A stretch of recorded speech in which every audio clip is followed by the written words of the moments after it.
राज समाचार सदा आपके साथ। आप देख रहे हैं राज समाचार।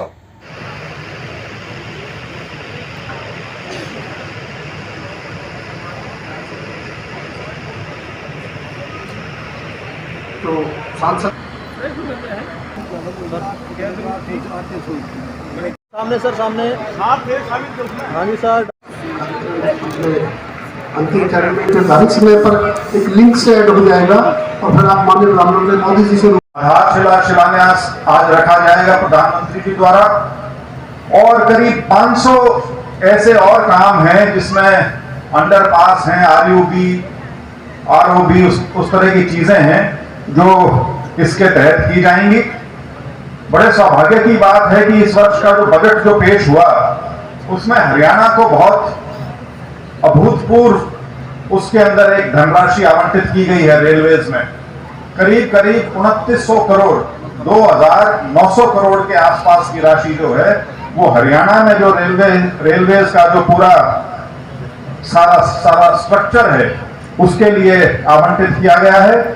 और आज का जो ये कार्यक्रम है जिसमें मैंने बताया कि करीब 555 रेलवे स्टेशन है जिनका पुनर्विकास मतलब रीडेवलपमेंट है, उस पर 17 करोड़ की राशि उस पर खर्च की जाएगी। जैसा कि मुझसे पहले रेलवेज के अधिकारियों ने आपको बताया भी कि पुनर्विकास में बहुत सी चीजें होती हैं। पुनर्विकास में जो पूरा रेलवे स्टेशन है उसका जो स्ट्रक्चर है, जो बिल्डिंग जो बनी हुई है उसका सौंदर्यीकरण है जिसके अंदर नई चीजें भी बनाई जाएंगी। उसके साथ साथ जो प्लेटफॉर्म्स की व्यवस्था है उसको बेहतर किया जाएगा, जहां जरूरत पड़ेगी उसको लंबा किया जाएगा या उसका दोबारा से पुनर्निर्माण किया जाएगा। इसी प्रकार से 2 पहिया या 4 पहिया वाली जो गाड़ियां हैं उनकी पार्किंग की व्यवस्था बेहतर की जाएगी। जहां पे भी कार्यक्रम है वो जो अमृत स्टेशन हैं करीब 554 फिलहाल चिन्हित किए गए हैं जिनका पुनर्विकास रीडेवलपमेंट का शिलान्यास आज आदरणीय प्रधानमंत्री जी करेंगे। इसके साथ साथ करीब 1500 ऐसे और काम भी हैं अंडरपासेस के, आरओबी वगैरह इस तरह के जो काम हैं जिनका आज ही शिलान्यास होगा। और गत वर्ष में जो अभी 2024-25 का जो बजट अंतरिम बजट जो पेश किया गया था उसमें रेलवेज के माध्यम से जो राशि हरियाणा को आवंटित की गई है वो अभूतपूर्व है। करीब 2900 करोड़ रुपया उसके अंदर दिया गया है। और आज का भी जो कार्यक्रम है इसमें 15 स्टेशन हरियाणा के भी हैं जिनका पुनर्विकास किया जाएगा। उसमें से 2 हमारे हिसार के हैं, हांसी का और आदमपुर का। आदमपुर वाले में करीब 12 करोड़ रुपया खर्च होगा इसके लिए और हांसी वाले में 17 करोड़। रेलवे लाइन की बात कर रहे हैं। हाँ। ये आज का कार्यक्रम रेलवे स्टेशन के उसका कार्यक्रम है, रैंपिंग का है ना। कोई किसी का लेता रहे उसके बारे में क्या कह सकते हैं, लेकिन काम हुआ किस सरकार के दौरान है वो तो सबको पता है, क्योंकि उन्होंने तो घोषणा करी थी आज से करीब 11 साल पहले। उसके बाद से सारा समय जो था, चाहे केंद्र हो या प्रदेश हो, वो तो हमारी सरकार का था। तो काम शुरू भी हमारे टाइम में हुआ है, ख़त्म भी हमारे टाइम में हुआ है, तो ठीक है। लेकिन रेलवे लाइन नई बिछी है, उस पर रेल चली हैं, तो वो भी सार्वजनिक जीवन में है, उसमें यदि उन्होंने सैर की है तो उनका स्वागत है। सर छोटे होने को हो रहा है तो देखिए इन चीज़ों का हल जो है वो सिर्फ और सिर्फ बातचीत है, उसके अलावा कोई हल नहीं होता।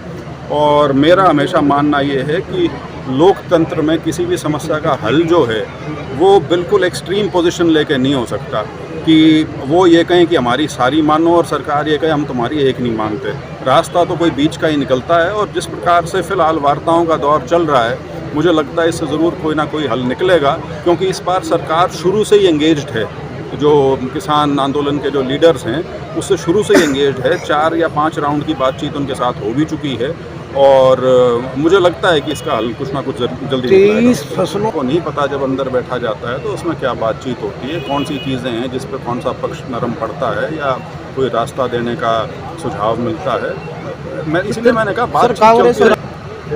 देखिए जिस प्रकार से कांग्रेस का प्रचार था कि वो हरियाणा में बड़ी मजबूती से आगे बढ़ रहे हैं, गठबंधन करने से तो यही लगता है कि शायद उनको अपने ऊपर वो विश्वास नहीं रहा जो पहले था, और जो उन्होंने आकलन किया था शायद वो जितना ग्राउंड पे सिचुएशन उससे ज़्यादा किया हुआ था, इसीलिए उनको आपके मदद की ज़रूरत पड़ेगी। सिर्फ वो नहीं, उस आयोजन में जितने भी उनके साथी आए थे सब उस कथन पे डटे हुए हैं। और उनके तो उस कार्यक्रम में मुख्य वक्ताओं में था, तो बिल्कुल उस पर अगर अलायंस रहा तो की परिभाषा क्या रहेगी उस पर भी निर्भर करेगा। नहीं ये था कुछ नहीं पर तो ठीक है, नहीं ये तो ये है। और वो फिर भी अपने आप को अलायंस पार्टनर मानते रहे तो वो उनकी सोच है। अच्छा, आपके क्या बिल्कुल पार्लियामेंट का चुनाव लड़ना है और उसमें कोई संदेह की बात नहीं। हिसार से लड़ेंगे? बिल्कुल हिसार से ही लड़ेंगे। हिसार से हरियाणा इतना बड़ा नहीं है कि आदमी दौड़ भाग करता रहे। सर, आपके पाल साहब के द्वारा ग्रांट में करीब सारी की सारी जो है रेकमेंड करके प्रशासन को भेज चुका हूँ। और एमपी की ग्रांट जैसे आपको पता हो वो लैप्स नहीं करती। वो यदि मैं अपनी सारी रिकमेंडेशन समय से भेज चुका हूँगा तो कुछ काम जो आचार संहिता लगने की वजह से शायद रुक जाएं वो भी बाद में पूरे हो जाएंगे। सिर्फ वो काम जो नॉट फीजिबल डिक्लेयर हो जाएं उनका पैसा तो फिर वापस आ जाएगा। बड़ी रेलवे लाइन बन गई यहाँ पे, आप अभी भी ट्रेन को लिए रेलवे लाइन की तो वैल्यू तो भी है ना जब यहाँ ट्रेन बसानी और वो इस तरह की बात नहीं करनी चाहिए। 16 तारीख को आपकी रेलवे लाइन का उद्घाटन किया है प्रधानमंत्री ने, थोड़ा सब्र रख लो। इंडिया प्रैक्टिकल बातें हैं। नहीं, एक अच्छा जिला बनाने के लिए आपने कितना जोर लगाया? जिला बनाने के लिए हाँ से बहुत से पक्ष होते हैं, बहुत सा एक बड़ा पक्ष ऐसा भी है जो नहीं चाहता। अच्छा, ठीक, लेकिन मैं इसको जिला बनाने के पक्ष में इसलिए हूँ क्योंकि हांसी का ऐतिहासिक तौर पे अपना हमेशा एक अस्तित्व रहा है। और अगर जिले का बिहाना जी तो अक्सर आवाज उठाते रहे। नहीं, बिल्कुल ठीक है, मैं इस बात से सहमत हूँ। पार्लियामेंट में दोबारा स्टेज पे भी वही बात कही थी कि रेलवे लाइन का बिछना उसमें समय लगता है।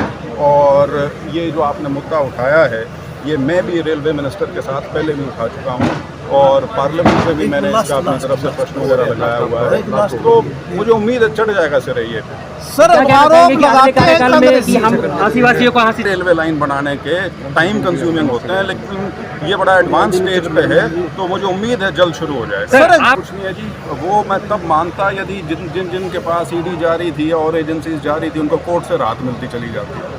कोर्ट से राहत नहीं मिल रही, कोर्ट से राहत नहीं मिल रही तो इसका मतलब तथ्य हैं। इसीलिए यदि दिल्ली सरकार की आप बात करो, उनके मेरे ख्याल से 3 या 4 मंत्री जेल में हैं और कोई 1 साल से है, कोई 2-2.5 साल से है और राहत कोर्ट से नहीं मिल रही। इसका मतलब फैक्चुअली बहुत कुछ है जिसकी वजह से ये केसेस चल रहे हैं।